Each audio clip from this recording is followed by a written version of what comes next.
नमस्कार बच्चों, मैं संगीता भालेराव मैडम कक्षा 7वीं बी और सी के बच्चों को गणित पढ़ाती हूँ। देखो बच्चों, पिछले वीडियो में हम लोगों ने लसावी ज्ञात करो प्रश्न संग्रह 13 में प्रश्न पहला है लसावी ज्ञात करो।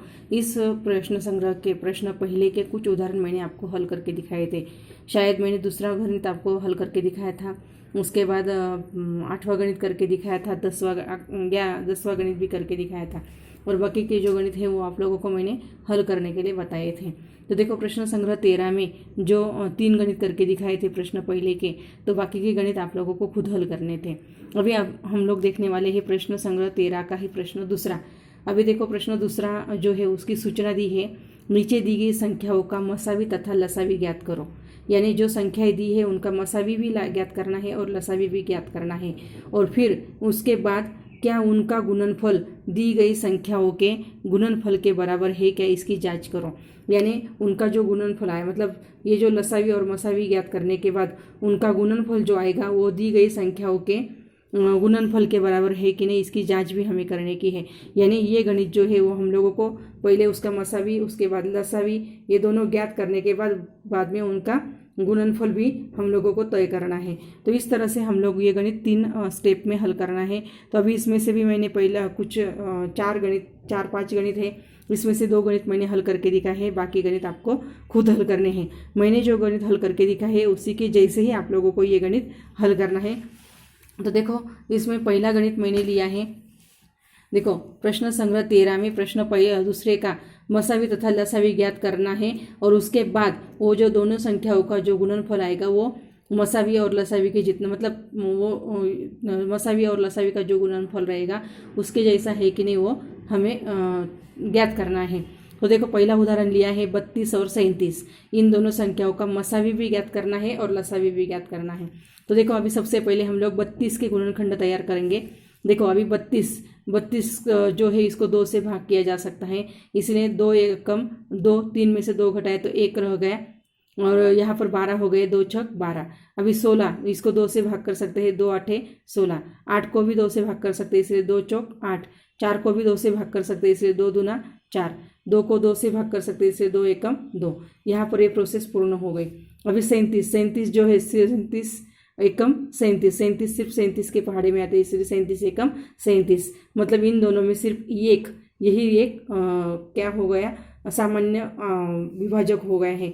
यहाँ पर कोई भी विभाजक जो है इनका सामान्य नहीं, सिर्फ एक यही विभाजक सामान्य है, और इसीलिए इनके गुणनखंड लिख लिए हैं। तो इसमें सिर्फ एक यही विभाजक सामान्य है, इसीलिए इसका मसावी आएगा 1, क्योंकि सिर्फ इसका एक ही ये विभाजक सामान्य है। लेकिन अभी इसके असामान्य विभाजक जो है इनका गुना करना पड़ेगा, जैसे कि 2 गुना 2 गुना 2 गुना 2 गुना 2 गुना 37, तो इनका गुना करने के बाद वो आता है 1184। तो देखो, ये हो गया उसका असामान्य विभाजकों का गुणनफल। अभी इसका लसावी ज्ञात करना है, तो लसावी ज्ञात करने के लिए हम लोगों को इसके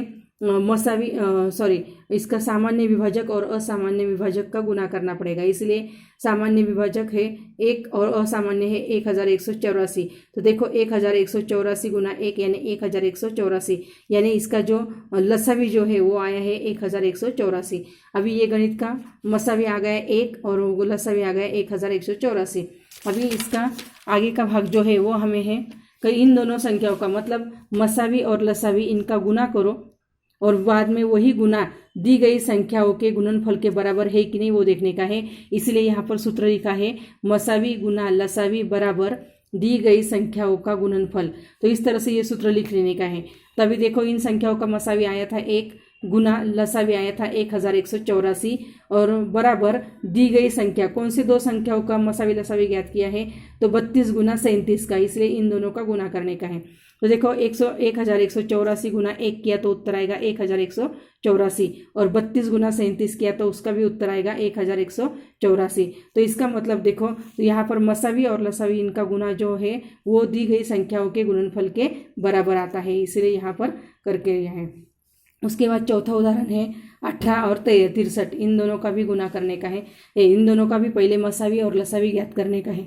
देखो, 18 जो है इसका मसावी है, इसके विभाजक बनाने के हैं। 18 किसके पहाड़े में आते हैं, 3 के, इसलिए 3 छक 18। उसके बाद 6 3 के पहाड़े में आते हैं, इसलिए 3 दूना 6, और 2 जो है 2 के पहाड़े में, इसलिए 2 एकम 2। 63, अभी 63 देखो यहाँ पर भी 6 और 3 यानी 9 हो गए, इसका मतलब 3 से भाग किया जा सकता है। देखो 3 दूना 6 और 3 एकम 3, तो 21 आ गए। फिर से 3 सते 21, 7 एकम 7। अभी 18 के गुणनखंड 3 गुना 3 गुना 2 वो यहाँ पर लिख लिए। 63 के गुणनखंड 3 गुना 3 गुना 7, तो वो यहाँ पर लिख लिए। अभी इसमें से सामान्य विभाजक यहाँ पर 3 है, यहाँ पर 3 है, मतलब 3 गुना 3, तो देखो कितना आ गया 3 गुना 3। सामान्य विभाजक आ गए, मतलब 3 गुना 3 यानी 9। अभी असामान्य विभाजक है 2 और 7, तो इनका गुना किया 2 और 7 का 14। तो अभी यहाँ पर मसावी में सामान्य गुणनखंड आए थे 9, इसलिए मसावी आ गया 9। लेकिन लसावी में सामान्य विभाजक गुना असामान्य विभाजक, तो इसीलिए 9 गुना 14, मतलब सामान्य विभाजकों का गुणनफल 9 आया है और असामान्य विभाजकों का गुणनफल 14 आया है, इसलिए 9 गुना 14 यानी 126। अभी ये हो गया अपना लसावी, मतलब लसावी आ गया 126। अभी उसके बाद मसावी और लसावी का गुना दी गई संख्याओं के गुणनफल के बराबर है कि नहीं वो देखने के लिए यहाँ पर सूत्र लिख लिया। तो देखो मसावी गुना लसावी बराबर दी गई संख्याओं का गुणनफल। तो यहाँ पर देखो मसावी आया है 9 गुना 126, यानी ये लसावी आ गया है। तो इन दोनों का गुना किया तो वो आ गया 1134। और अभी 18 गुना 63, ये दोनों संख्याओं का हम लोगों ने मसावी और लसावी ज्ञात किया है, तो इनका गुणनफल भी आया है 1134। इसका मतलब मसावी और लसावी इनका गुणनफल दी गई संख्याओं के गुणनफल के बराबर आता है। तो इस तरह से हम लोगों ने ये तय करके देखा है। तो इस तरह से आप लोगों को जो बचे हुए गणित जो है वो आप लोगों को इसी प्रकार हल करने हैं। अगर आपको समझ में नहीं आया तो आपको यही वीडियो बार बार अगर आप लोग देखेंगे तो आपको बराबर समझ में आएगा। धन्यवाद।